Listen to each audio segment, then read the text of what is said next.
parents and grandparents love to kvel, there's a nice Yiddish word, over their kid, just feel proud over their kids and their grandkids. So they snap photos and share everything on social media. Sure. And it may seem harmless, but there are people lurking, pedophiles, kidnappers, human traffickers who have access to that information. This is something we were highly aware of this when Facebook came out and parents started joining and putting up pictures of their kids, and then we started warning each other, going, oh, wait. Might not want to do that because there are bad people out there that might be able to find the information and track your kid to school or what have you. But over the ensuing years, we've kind of forgotten about that, I think. Yeah, now they have a name for it, sharenting. That's when parents share too many pictures online of their kids and put them at risk. Joining us now to talk about this is Jenna Quinn. She is an expert on child predators. She's an abuse survivor herself and the namesake for Jenna's Law. Good morning, Jenna. Good morning. How are you? Good. Thank you so much for joining us today. Oh, well, thank you for raising awareness about this. It's very important and very timely. I think parents forget about this. Like Dave said, when social media first started, we were kind of worried about it, and now everyone shares everything about everything.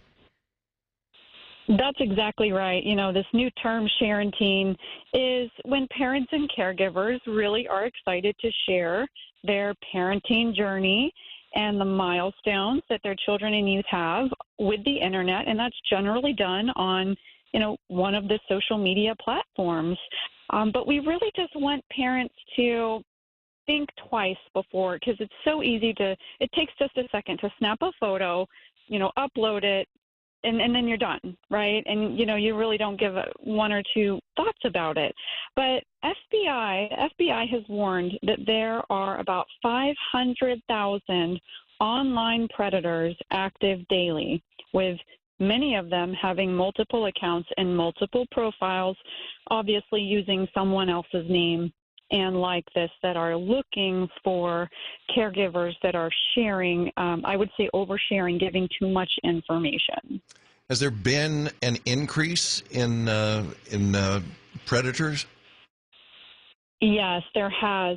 So each year, the Internet Crimes Against Children, will report that the different images of commercial sexual abuse material or reports made to the Internet Crimes Against Children divisions. And every year, these numbers are going up by the thousands, by the hundreds of thousands. So parents obviously like to share pictures of their kiddos. What can they do to keep their kids safe? I mean, can you share without sharing everything? I believe so. Yes, you can. And, I know we don't have a whole lot of time to get into a lot of information. So I wanted to at least share, if someone is interested in learning more about this and having, body safety conversations with their children, I have free safety videos on my website where you can learn more at jennaquinn.org. So I just want to make sure I say that before we cover some of these quick tips. Yeah, that's good information. So what are some of the quick tips? So one is, privacy settings is really important. When it comes to the photos of your children or your youth, you don't want to make those shareable, okay? Because if they are shareable, everybody on your friends list can share them. They can save them, print them, alter them. And how well do we really know every single person that is a, quote, friend on social media, right? And there's a lot of issues with duplicate accounts and things like that. So don't make your photos shareable. The second would be turn off your metadata, which is your geotagging, your time, your date, your location. Don't give away where your child goes to school, or if they have a specific schedule. Don't give away their schedule of their extracurricular activities, like they have basketball practice every Wednesday at this gym. Whatever the schedule is, don't give that away, because then people know where to find your child or youth anytime during the week, right? Yeah, it's so bad. You were just talking, you said don't tell where your kid goes to school, and it's something I think most people don't even think about. They take a picture of somebody. Look around. What's in the background? What else can be seen besides the subject of the photo?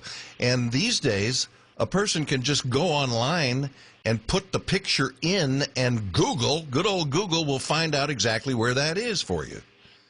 That is exactly right. It's very, things are more accessible than you would like to believe. And so, a lot of people want to tag, what their neighborhood is, whatever their community is, if they live in a nice neighborhood.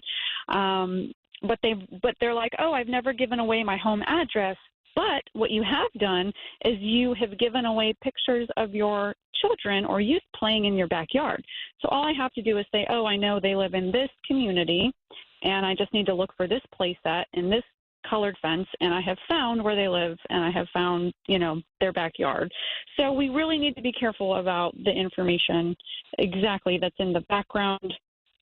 Any demographic information that's shared should not be shared. So that's why I said we really just want to think twice.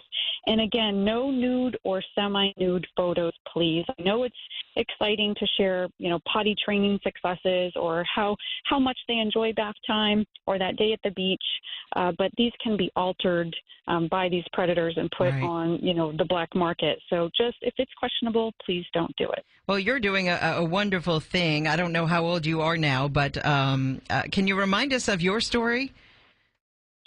Absolutely. So I am a survivor. I was sexually abused by a very close family friend and someone who also played the role of a basketball coach in my life.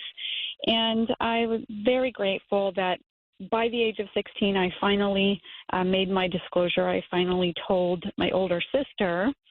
And at that point forward, we were able to, go through the legal process and everything. And I'm very grateful to get justice. My perpetrator is still in prison to this day.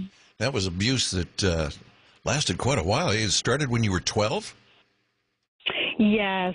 A lot of the, we call it sexual grooming, and there's 7 stages of the grooming process on how predators will try to, give special attention and isolate. And I always want to warn people, families are groomed too, because nobody would ever let their child around someone that they didn't trust, right? So they have to somehow gain trust of caregivers as well.